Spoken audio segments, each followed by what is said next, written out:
Beautiful words, and there's a very powerful little line in here. Those people, those mothers and those fathers and those people who allow us to create.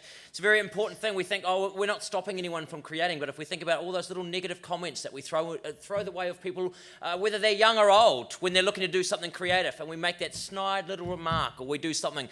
Next time you do that, just check yourself and think, what have I done? What have I done to stop that person doing things? So, kia ora, congratulations, and that was a very beautiful speech. Now for one of my favourites. One of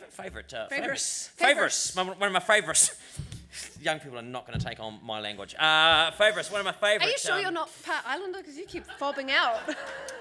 Technically, New Zealanders, a couple of islands, and I do like to think we're part of that great sort of Pacific Ocean.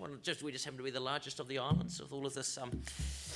Anyway, we could talk about this forever, but there's a whole lot of people going, shut up and have we won an award? Well, here's the thing. If you are a young female filmmaker, you could well be up for the Villainesse Young Women Filmmakers Award. That's what we're announcing now. Yes. Te tohu kōhine tohanga whitiahua or Villianesse. And presenting the award, we have Joe Raj, Deputy Editor at Villainesse. Hara mai, Joe.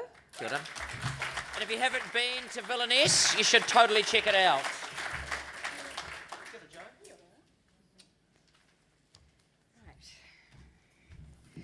Hi everyone. First of all, congratulations to all the 20 winning films tonight. It was my first time on the judging panel, and thank you, David, for inviting me. It was a privilege to see what you guys make. You guys rock, right? So keep doing what you're doing. Now, because I'm here to present the Villainesse Young Women Filmmakers Award, I just want to take a quick moment to talk a little bit about the importance of being a female filmmaker. So in this particular competition, statistics kindly provided to me by David, 8 of the 20 winning films were made by young women filmmakers. 7 of the 20 films were made by young male filmmakers, and the remaining 5 were made by mixed gender teams. So if we're just talking about the young women filmmakers in this particular competition, a whopping 40% were made by girls.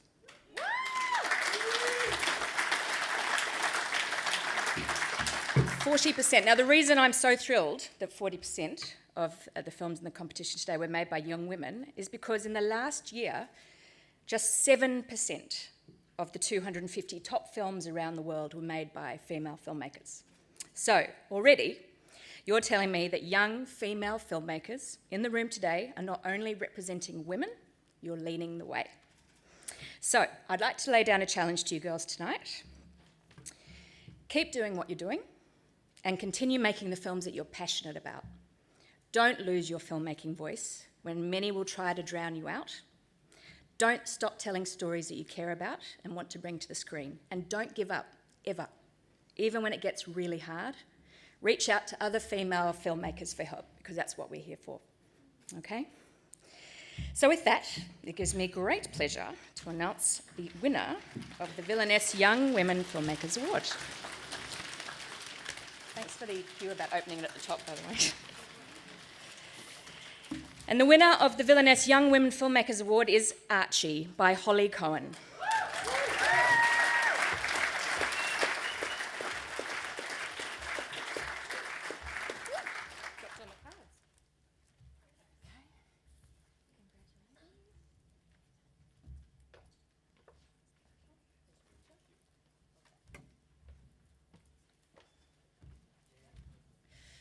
Archie is a cheeky child's eye view on sustainability. The judges considered it a clever and stylish film with classic Kiwi humour.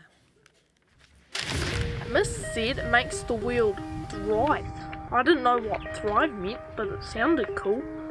She used other big words like sustainability, which is when everything is kept good and clean and nice like Mum wants my room. She said the trees breathe out what we breathe in, and we breathe out what the trees breathe in, so we can't live without each other. She said put the milk bottles in the yellow bin, but we already do that, so we're good.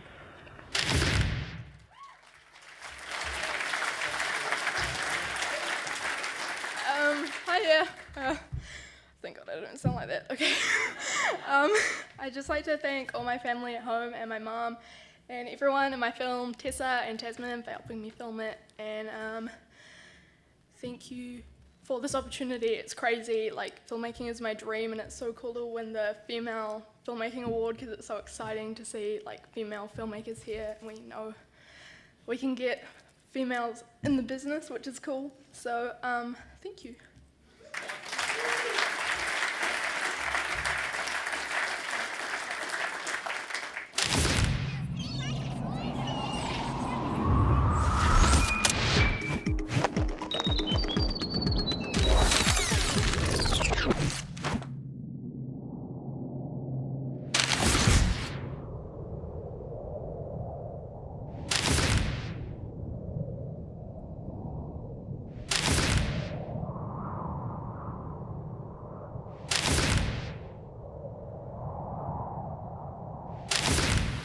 Hi, my name's Archie, and I'm 7 years, 3 months, and 8 days old.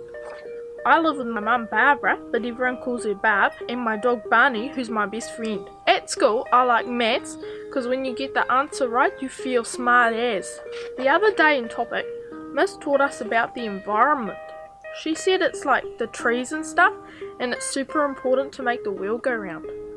She said the world goes round this ways, but my Uncle Reg says the world goes round this ways, but she said that whatever ways it goes around, the environment's really important. She said that it fuels the earth. Miss said it makes the world thrive.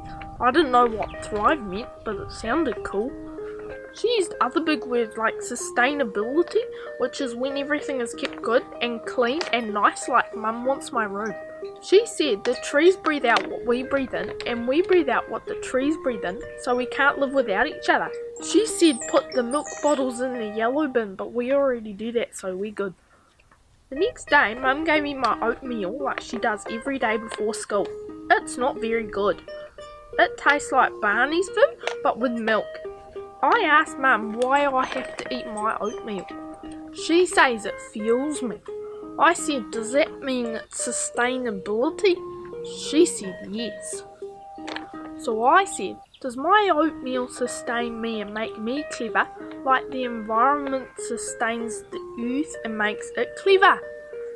And she said yes. My mum's a smart lady. She said, if I was the earth, my oatmeal would be like the environment, 'cause it sustains. At lunch, I was eating my tuna and cucumber sandwich with the crust cut off, and I thought, this must fuel me like my oatmeal. So if I was the earth and my oatmeal was the environment, then what was my tuna and cucumber sandwich with the crust cut off? I asked Miss, and she said that money and business also sustains the earth. She said my tuna and cucumber sandwiches with the crust cut off would be like money and jobs, and she called that the economy. When I asked Uncle Reg what the economy was, all he said was that it crashes, and I said, what, like your Toyota? And he said, get out. So, if I was the earth, I would need things to fuel me. I would need my oatmeal, which is the environment, and my tuna and cucumber sandwiches with the crust cut off, which is the economy. So for 3 days, I only ate oatmeal and cucumber sandwiches. It did not go well. It didn't make sense. That night, I went up the big hill. That's where I do all my thinking. The big hill. Up there, I thought about how if I can't survive on just oatmeal and tuna sandwiches with the crust cut off, then how can the whole earth? When I was sitting over my environment the next morning, I asked Mum. She said, of course the world needs more, Archie. It needs way more than a clean environment and a good economy. Just like you need more than oatmeal and tuna and cucumber sandwiches with the crust cut off. She said I eat lots of things. She also said that more than my food sustains me.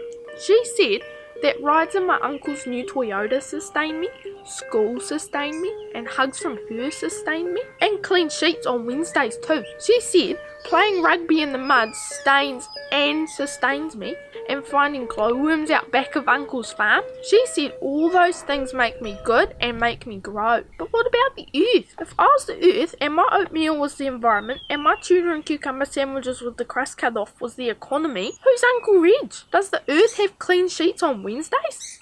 She said no. She said the earth needs a lot to sustain itself too, to stay clean and healthy.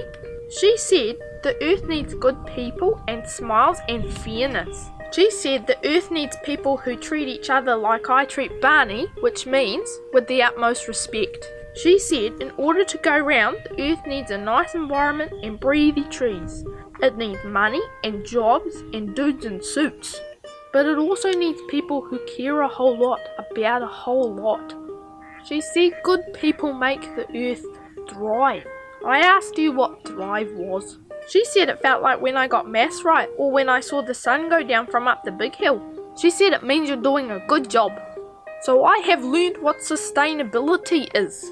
It's what makes the wheel go round, and the wheel needs a whole lot. It needs oatmeal, and tuna and cucumber sandwiches with the crust cut off.